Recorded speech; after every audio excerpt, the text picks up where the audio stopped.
రజనీ రాగమాల 11వ ఎపిసోడ్కి స్వాగతం.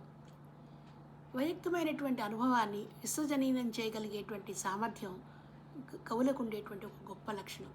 ఇవాళ అటువంటి ఒక పాట గురించి చర్చిద్దాం. ఈ పాట గురించి మాట్లాడుకోబోయే ముందు కొంచెం ఆ పాట నేపథ్యం చూద్దాం.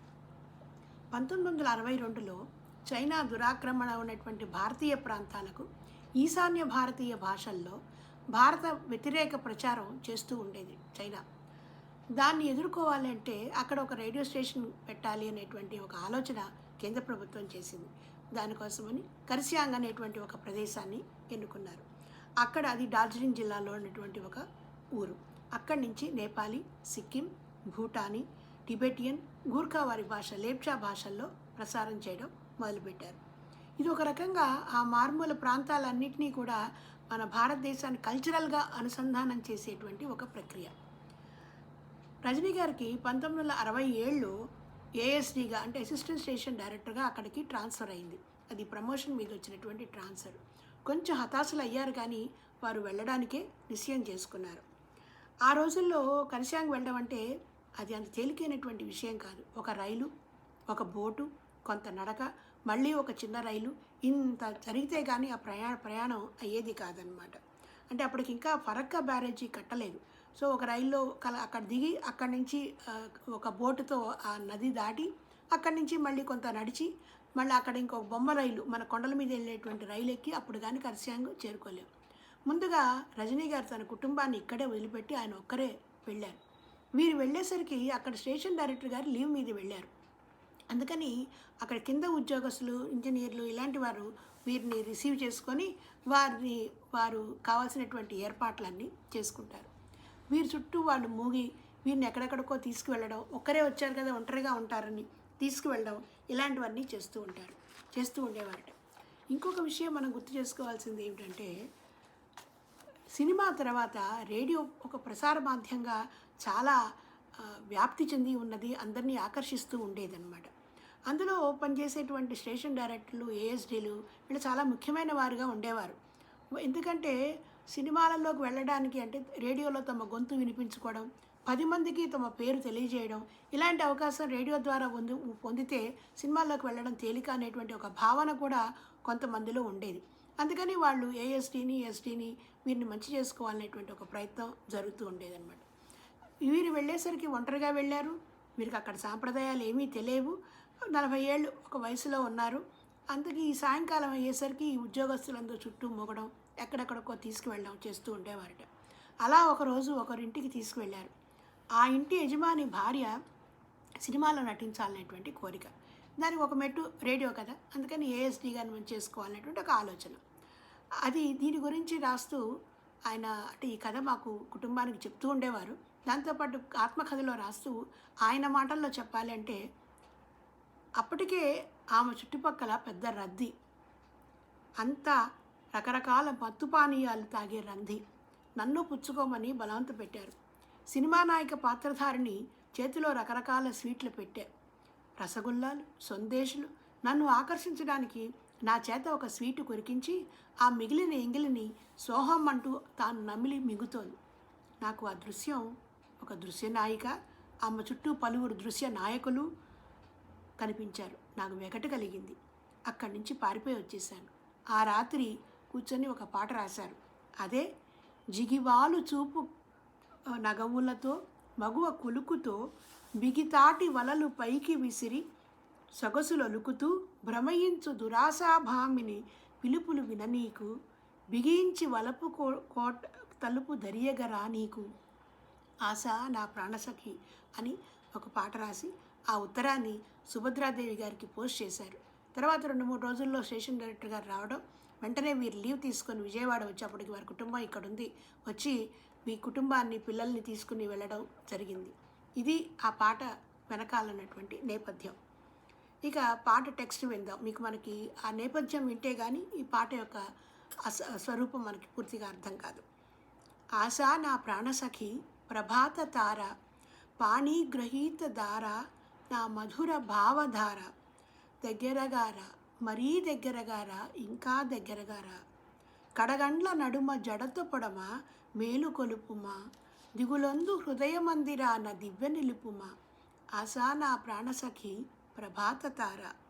చిగివాలు చూపు నగవులతో మగువ కులుకుతో బిగితాటి వలలు పైకి విసిరి సొగసులొలుకుతూ భ్రమయించు దురాశాభామిని పిలుపులు విననీకు బిగించి వలపు కోట తలుపు దరియగ రానీకు ఆశా నా ప్రాణసఖి దగ్గరగారా.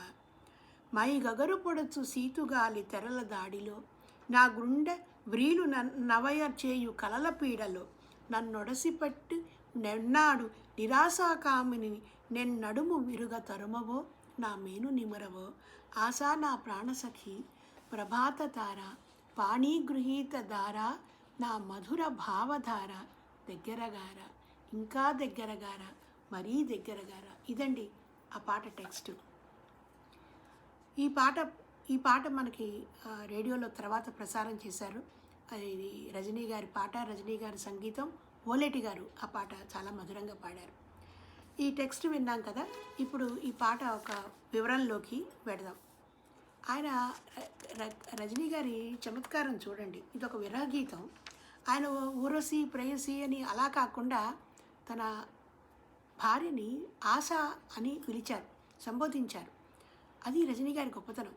పాటని ఎన్నో పొరలు పొందపరచడానికి ఆ పిలుపు ఆశ అనేటువంటి ఒక మాట వాడడం వల్ల సాధ్యపడుతుంది. రజనీ గారు స్వయంగా ఆశావాది. జీవితంలో ప్రతి కష్టంలోనూ ఆయన ఆశ వైపే, పాజిటివ్ వైపే మొగ్గారు చూపించారు, కానీ ఎక్కడ నిరాశని దగ్గరికి రానివ్వలేదు. ఆయన వెంటనే పక్కకి తొలగించేసేవారు. అందుకే ఆయన ఆశ అనడం చాలా సహజంగానే జరిగింది. ఆశ నా ప్రాణసఖి. ఆశ ఆయనకు ఎంతో ఇష్టమైనటువంటి సఖి, స్నేహితురాలు, ప్రాణంతో సమానం. ప్రభాత తార, మార్నింగ్ స్టార్. ఆవిడ దివ్యంగా వెలుగుతూ అది చీకటిని తొలగిపోతోందనేటువంటి ఒక సంకేతం ఇస్తూ, ఇంకా వెలుతురు వస్తుందనేటువంటి సంకేతం ఇస్తూ ఉండేటువంటిది ప్రభాత తార. పాణీగృహీత దార అంటే, పాణిగృహీత అంటే తన పాణిగ్రహణం చేసినటువంటి దార అంటే భార్య. ఆ సఖియే తన ప్రభాత తార. అందువల్ల రజనీ గారికి సుభద్ర గారిది ప్రేమ వివాహం అండి. పెద్దల్ని ఎదిరించి ఆల్మోస్ట్ పెళ్లి చేసుకున్నారు. ఆమె ఆయనకి స్ఫూర్తి, ఆమె ఆయన మొదటి శ్రోత, ఆయన మీద విపరీతమైన అభిమానం, పెద్ద ఫ్యాన్ ఆవిడ. అందుకని ఆ పాట ఆవిడ ప్రభాత తార అనడం చాలా సమంజసంగాను కరెక్ట్గాను ఉంటుందన్నమాట. అందుకనే ఆయన ఆవిడ్ని నా మధుర భావధార అన్నారు. అంటే ఆయనలోని మధుర భావాలన్నిటికీ ఆవిడే రూపం, ఆయన ప్రేమకు ఆవిడే ఆధారం అన్నమాట. అందుకని అక్కడ ఏమడిగారు ఆవిడ్ని? కడగండ్ల నడుమ అంటే బాధల మధ్యలో జడత పొడవ, నేను నిశ్చేష్టుడై నిల్చుండిపోయాను. జడత అంటే నిశ్చేష్టత, జడత్వం, ఆ మనసు శరీరం చేష్టలు ఉడిగిపోయి ఉన్నది. అలా పొడమ అంటే పుట్టింది, అలాగ చేష్టలు ఉడిగిపోయి ఉన్నాను. మేలుకొలుపుమా, నన్ను మేలుకొల్పించు, నాలో చైతన్యం కలిగించు. దిగులొందు హృదయ మందిరాన, నా హృదయ మందిరం దిగులతోటి చీకటిగా ఉంది, అక్కడ దివ్య నిలుపుమా, వెలుగునివ్వు అని ఆ ఒంటరితనాన్ని తరిమేసేయి, ఆ చీకటిని తరిమేసేయను. జిగివాలు చూపు నగవులతో, జిగి అంటే బాగా కాంతి గల, అంటే ఆ వాలు చూపుల్లో మంచి కాంతితోటి కలిగిన కాలు చూపులతోటి, నగవులతో, నవ్వులతోటి, మగువ కులుకుతో, తన యొక్క కులుకుతోటి ఏం చేస్తోంది అంటే బిగితాటి వలలు పైకి విసురుతోంది. గట్టి వలలు, ఆ వలపు వలలు నా మీదకి విసిరి నన్ను గట్టిగా పట్టుకోవాలని ప్రయత్నం చేస్తోంది. ఎలాగా? సొగసులు అలుకుతూ, తన సొగసులను చూపిస్తూ, భ్రమయించు, నాకు భ్రమ కలగజేసేటువంటి దురాశాభామిని. ఆ దురాశ చెడ్డ ఆశ, అది మంచి ఆశ కాదు. ఆ స్త్రీ యొక్క పిలుపుల్ని నన్ను విననీయద్దు. ఎలాగ విననీయద్దు? బిగించి వలపు కోట తలుపులు, మన వలపు కోట యొక్క తలుపుల్ని గట్టిగా బిగించు, గడియ పెట్టేసేయి, దర్యగా రానీకు, నన్ను దగ్గరగా వాటిని రానీకు అని చెప్పి ఆశ నా ప్రాణసఖి అని అన్నారు. తర్వాత మై గగరు పొడుచు, మై అంటే శరీరం, గగరు పొడుచు, గగురుపాటు కలిగించేటి సీతుగాలి తెరలు. కరిశాక చాలా చల్లగా ఉంటుంది కదండి, ఆ సీతుగాలి అక్కడ ఆ చల్లదనం వల్ల కూడా ఒక రకమైనటువంటి విరహ బాధ కలుగుతుంది. కాబట్టి ఆ సీతగాలి తెర యొక్క దాడి అది నన్ను బాధ పెడుతున్నాయి. అందువలన దాడి వల్ల నా గుండె సిగ్గుతోటి నవయు చేయు, కృషింపచేస్తోంది, శుష్కింపచేస్తోంది. ఎలాంటి కలల పీడలో నాకు ఒక పీడకలల్లాగా వస్తున్నాయి ఈ విరహ బాధ వల్ల.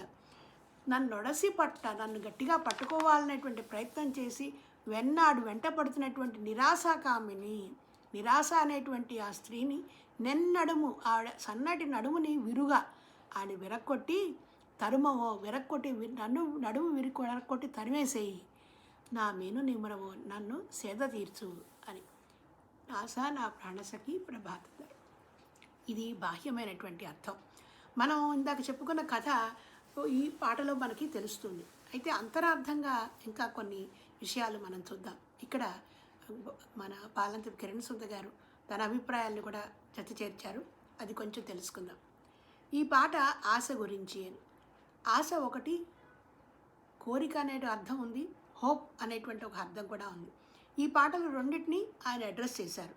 పల్లవిలో మీకు రెండు కనపడతాయి. మొదటి చరణం ఏమో కోరిక గురించి చెప్తే, రెండో చరణం నిరాశాకామిని, హోప్ గురించి చెప్పుకొచ్చింది. కోరిక అంటే కామం కదా, కామం మళ్ళీ రెండు రకాలు. ఒకటి ధర్మబద్ధమైనది, ఒకటి ధర్మ విరుద్ధమైనటువంటిది. వివాహం అనేటువంటి ఒక వ్యవస్థ ధర్మబద్ధంగా కామం తీర్చుకోవడానికి ఒక ఏర్పాటు చేసింది.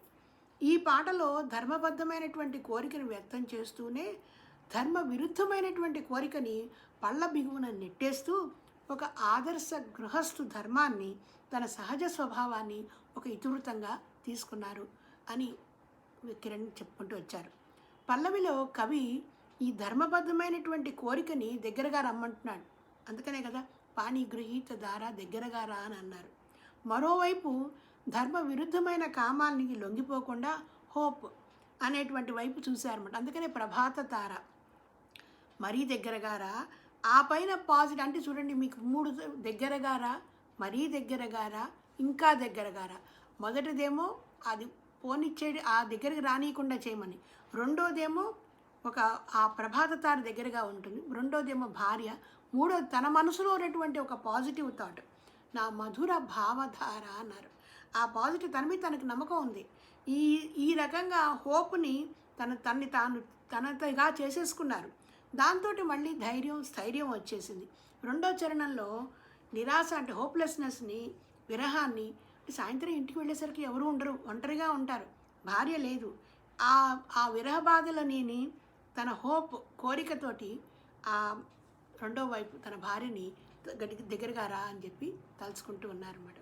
ఇది ఇప్పటి పరిభాషలో చెప్పాలంటే ఒంటరిగా ఉండడం వల్ల వచ్చేటువంటి ఒక డిప్రెషన్. ఇలాంటి పరిస్థితుల్లో ధైర్యం ఇచ్చేది ఏంటి అంటే, వెలుగునిచ్చేది ఒకటే, ఆశ. అదే ప్రభాత తార, అదే ప్రాణసఖి, అదే పక్కన ఉంటే ఏ నిరాశ దురాశ ఏమీ చేయలేవు. ఆశావాది కనుకనే వాటిని నడుము విరక్కొట్టి తరిమేస్తుంది. ఆ పిలుపులు విననీయకుండా వలపు కోట తలుపుల్ని గట్టిగా బిగించేస్తుంది. అందుకని ఆయన ఎంచుకున్నటువంటి ఉపమానం, ఓ పక్కనేమో ఆ జీవితంలోనే తనకు జరిగినటువంటి సంఘటనని తెలియజేస్తూ ఉంటే, రెండో వైపు జీవితంలోని ఒక సత్యాన్ని, ఆశ వైపు మొగ్గు చూపు, దురాశ నిరాశ వీటిని పక్కకి నెట్టేసేయనేటువంటి ఒక జీవిత సత్యాన్ని ఈ పాట మనకి తెలియజేస్తూ ఉంటుంది. నిజానికి ఆయన మారుమూల దేశంలో ఆ పరిస్థితుల్లో ఆయన లొంగిపోకుండా ఆ అవకాశాన్ని ఆయన చాలా దిగ్విజయంగా వినియోగించుకున్నారు. అక్కడే పాజిటివ్ థాట్స్, అక్కడ ఉన్నటువంటి భాష నేర్చుకున్నారు, అక్కడ ఉన్నటువంటి సంస్కృతిని గమనించారు, వాళ్ళ సంగీత నృత్య ధోరణులన్నీ గమనించుకున్నారు. అలాగే అక్కడ ఆ అవకాశాన్ని, ఆ సమయాన్ని ఎక్కువసేపు టైం ఉంటుంది కాబట్టి అక్కడ మన సంస్కృత బాణాలు 4ని ఆయన తెలుగులోకి అనువాదం చేశారు. ఇక అదే సమయంలో బీహార్లో భూకంపం వచ్చినప్పుడు వారి బాధితులకు సహాయార్థం కూడా ఒక కార్యక్రమం నిర్వహించేందుకు జల్పాయిగూర్ నుంచి ఉత్తర బంగ్ సంసద్ అని కళాకారులు వచ్చి ఒక నృత్య ప్రదర్శన ఇస్తే, ఆ ప్రదర్శనలో తన పాటను కూడా జత చేర్చి వారికి అనుకూలంగా ఒక ఏర్పాటు చేశారన్నమాట. అట్లా అక్కడే ఆయన స్టేషన్ డైరెక్టర్గా కూడా ప్రమోట్ అయ్యారు. ఇలాగా వచ్చినటువంటి అవకాశాన్ని నిరాశపడకుండా, హోప్ పోగొట్టుకోకుండా, దాన్ని కూడా ఆశగా మార్చుకోవడం ఆయనకున్నటువంటి గొప్ప లక్షణం. ఇక ఓలేటి గారి గొంతులో ఈ పాట వింటాం. ఈ పాట ఓలేటి గారి గురించి మనం కొత్తగా ఏమీ చెప్పుకోకర్లేదు. బడే గులాం అలీ ఖాన్ గారు లాంటి వారే ఆయన్ని చోటే గులాం అలీ ఖాన్ అని చెప్పి పిలిపించుకున్నటువంటి గొప్ప సంగీత కళాకారులు. వారి గొంతులో మనం ఈ పాట విందాం.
ఇదండి ఆ పాట. మళ్ళీ ఇంకొక పాటతో ఇంకొక ఎపిసోడ్లో మళ్ళీ కలుసుకుందాం. సెలవు.